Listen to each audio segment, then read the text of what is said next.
Ho! Today we're going to be talking about half marathon training. What is half marathon training? You ask, but you don't ask. But I ask for you because I'm the one making this video. Well, we're going to talk about it on a long run. The long run, it's 2 hours long. 10 minutes, easy. 5 minutes, threshold. Times 8. And of course, I'm a sicko. So after every 2 reps, I'm going to switch shoes because I do some shoe testing on this video. Anyway, let's get to it. The 4 shoes that I am running in today, the ones on my feet, the first shoe up, the Nike Vaporfly 3, not the 4. Second shoe, Saucony Endorphin Elite version 1, not version 2. I know, Vaporfly 3, Endorphin Elite version 1. It should have made this video in 2024. It might even be 2023. Anyway, third shoe, Puma Deviate Nitro Elite version 3, not the Fast Start 3, which I have. The last shoe is the Adidas Adios Pro 4. All right, current weather, humid, 92. Summer, South Texas, 340 days out of the year. Feels like 80, dew point above 70. Just lower expectations. To me, summer running is all about feel, not the paces. So the efforts today, easy. I should be conversational, and you guys are keeping me honest. Then threshold, comfortably hard. In cooler temps, I think it's sub 6. That's where I think we're at. Today, I think we're probably 6:04. Uh-oh, it's beeping. I guess we're gonna find out.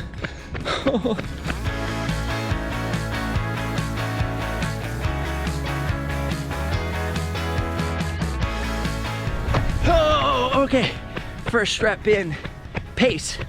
I have no idea. You probably don't care either, but I don't know. I set past me, set the lap to heart rate because he was looking up for future me. By the way, past me, future me, same person. Spoiler alert. Anyway, my heart rate is 173 to 181 threshold heart rate, roughly. Okay, this isn't lab tested, guys. Don't at me in the comments, please. Okay, I'm a jag. I'm just a guy. Scotty, just a guy on the internet, okay, who likes to run. 168 beats a minute. That was the rep. First rep's always a lie, though.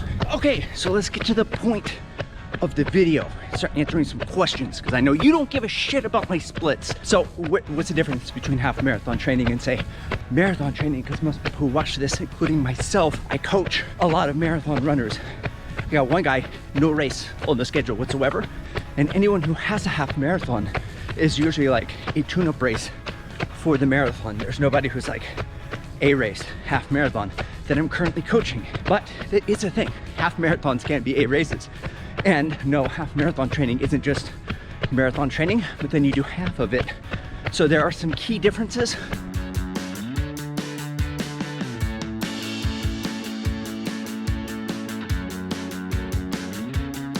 Okay, all right. That rep was 174 beats a minute. So same effort, heart rate's coming up. Next few efforts, I expect 175, 176, 177. It's gonna keep going up. But again, you don't care. So I don't care. So let's talk about half marathon training. Well, I'll say the first key difference is the overall weekly mileage. The requirements are not as much as a marathon, which makes sense. Now I wouldn't say it's half, right? Like, oh, I need 100 miles a week for marathon training, so that means I need 50. For a half, it's not as symmetrical as that, but principally speaking, less is required. So like my 2 half marathon PRs, the first time around, my mileage weekly was in the high 40s. I do distinctly remember keeping track of it and seeing 51 and 52 miles for peak weeks. And then for Austin 3, I'm probably in the 50s. Whereas a marathon, I'm gonna try to get up and aim towards 80 for peak weeks, and it'll sit in the 60s or 70s. So anyway, more mileage the better to cover for the marathon. And for this half marathon block, by the way guys, I'm running Sugarland half marathon October 12th. I'm gonna aim to do 60, 65 miles a week, and then peak weeks, 70 or 75. It's been a couple years, I can handle more load. And I'm gonna see if I'm able to hold higher speeds for longer. So that's the first difference, weekly mileage. For all my nerdcock shoe friends, the Vaporfly 3, not that you care because the Vaporfly 4 is out.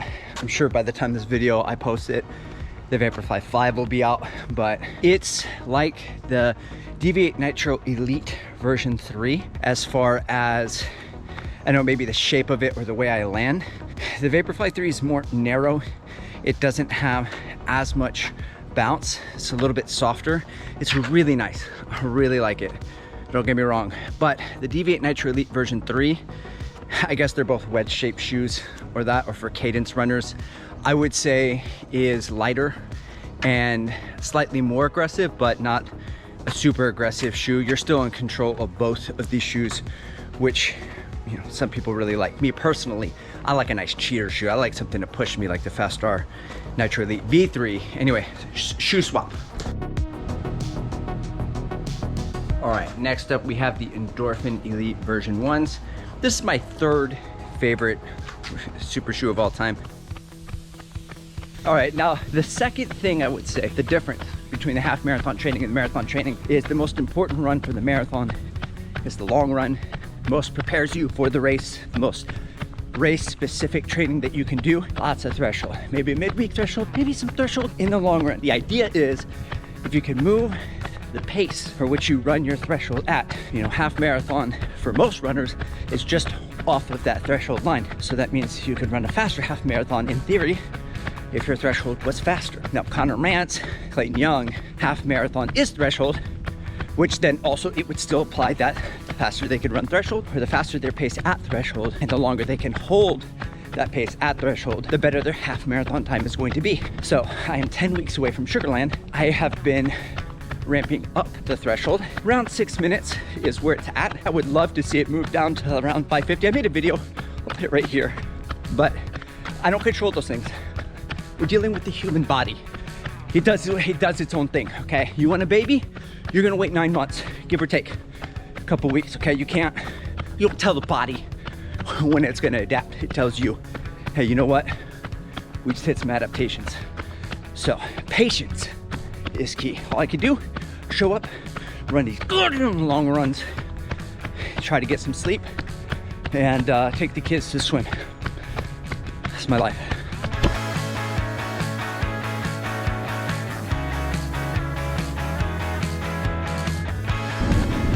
All right, 173 beats a minute.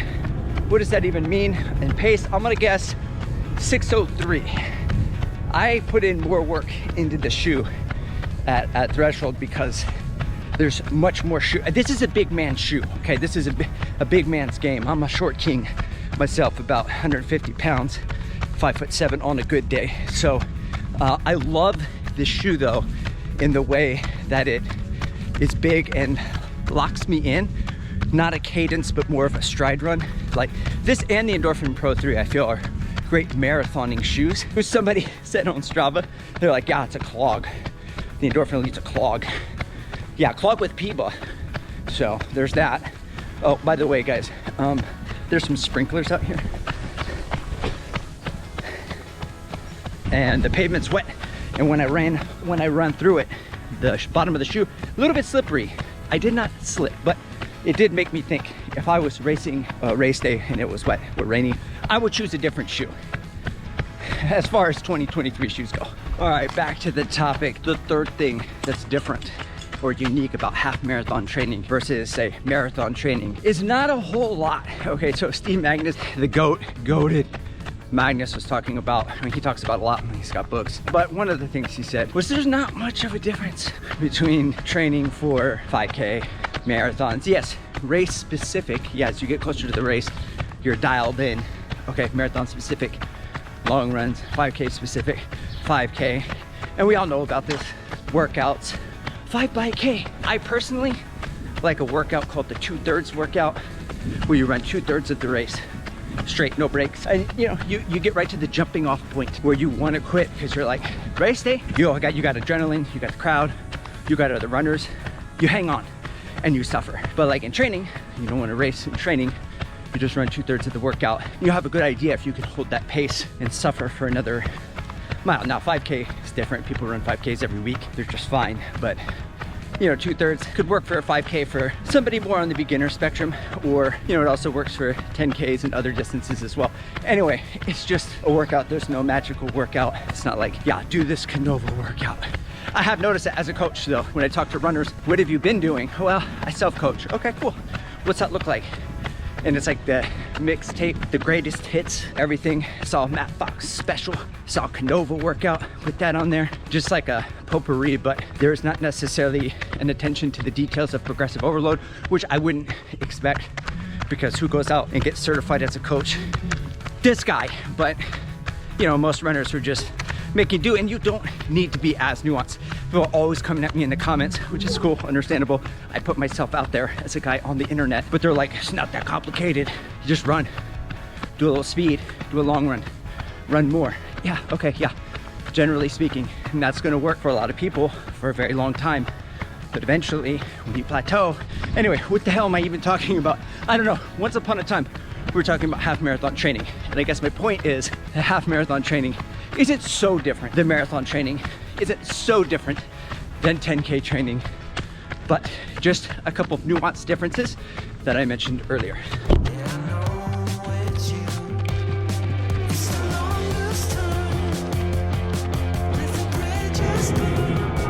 So planes wait until I hit record and then they come around. So that last rep was 172 beats a minute.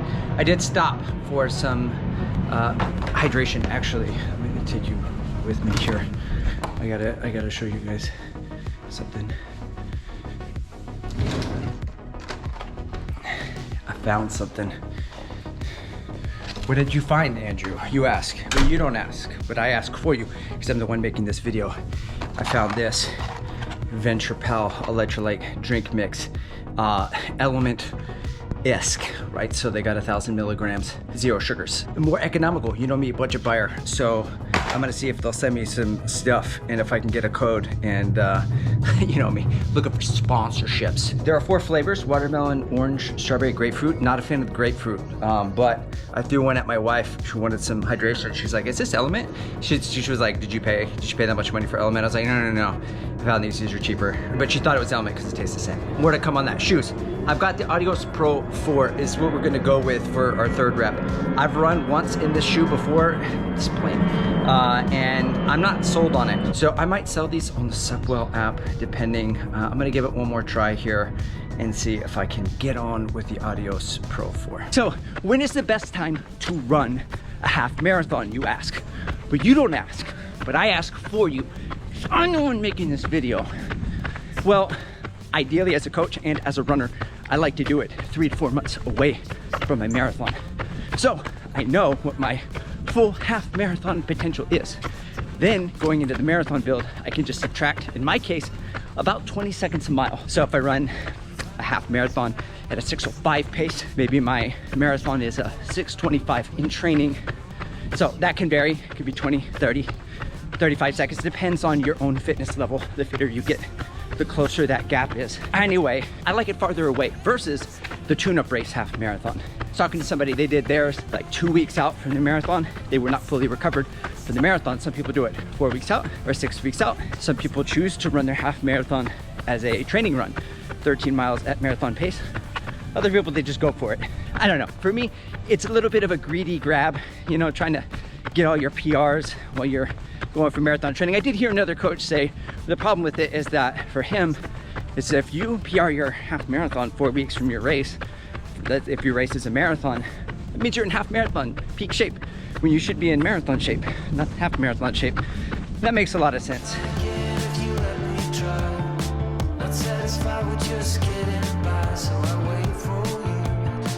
All right, we just hit record, which means the plane got queued to fly by.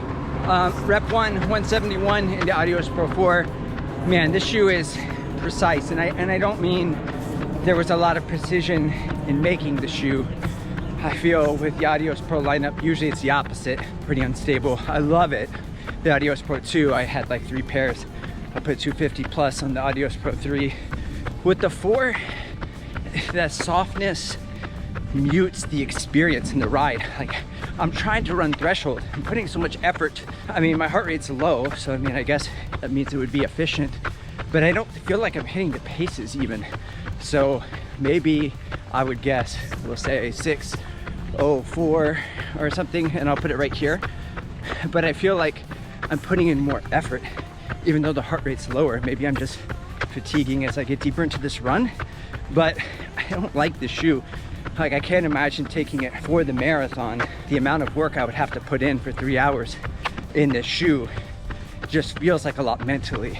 Still gonna do the second rep in it, see if I could put even more power down, get that heart rate higher into the threshold zone, and see if it responds a little bit better. I know you didn't come in here for the shoe talk. Shoe talk's coming to you. Hey, don't forget, subscribe, all that, like, those things. Give me the L, the like, not the loss. Well, we take those here too, so. Okay, that was rep number 677 beats per minute. I have no idea what the pace, I'll put it right there. Not that you care, I know we've covered that, but I'm just gonna let you know the shoe ain't it for me. Sup, well, here we come. All right, last shoe, the Puma Deviate Nitro Elite version 3. We're gonna do 2 reps of this. Now, it did occur to me before I completely shit on the Adios Pro 4, I have been running for 90 minutes. It feels like 84 right now. The dew point is 72. That may factor into why it feels like I'm putting more effort. However, I did cheat. I got on Strava. Yeah, I took a peep game and lock in, fam. I got on Strava and I saw 557 per rep for the Adios Pro 4, but the Endorphin Elite was 558, 554, and it felt more effortless. Now, I will say, this is gonna be the ultimate test because the Deviate Nitro Elite version 3, I didn't run this shoe until this year. But if I had to redo last year, I've been making shorts lately, reduxing the 2024 shoes, most disappointing shoe, Skyward X. This is the best super shoe of last year. In my opinion, I originally gave it to the Asics Metaspeed Edge Paris. This one edges it out barely. That's it, let's give it a go. What is your goal for the Sugarland half, you ask? Well, you don't ask, but I ask for you because I'm the one making this video. I'm gonna say, because I have to pick a time, under 118 would be really nice. 117 something, and I think that's 557 a mile.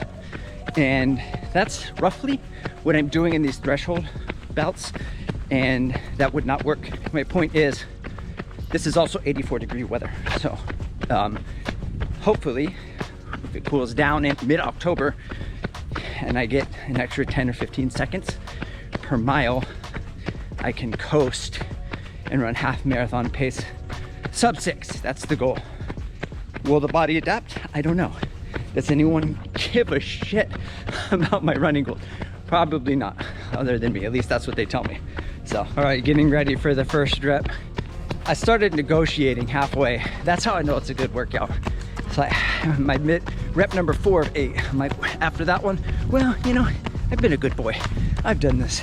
Maybe that's good. Maybe this is enough. Maybe one more, maybe 2 more. Call it a day. We don't need those last 2. We got a lot of fitness in already.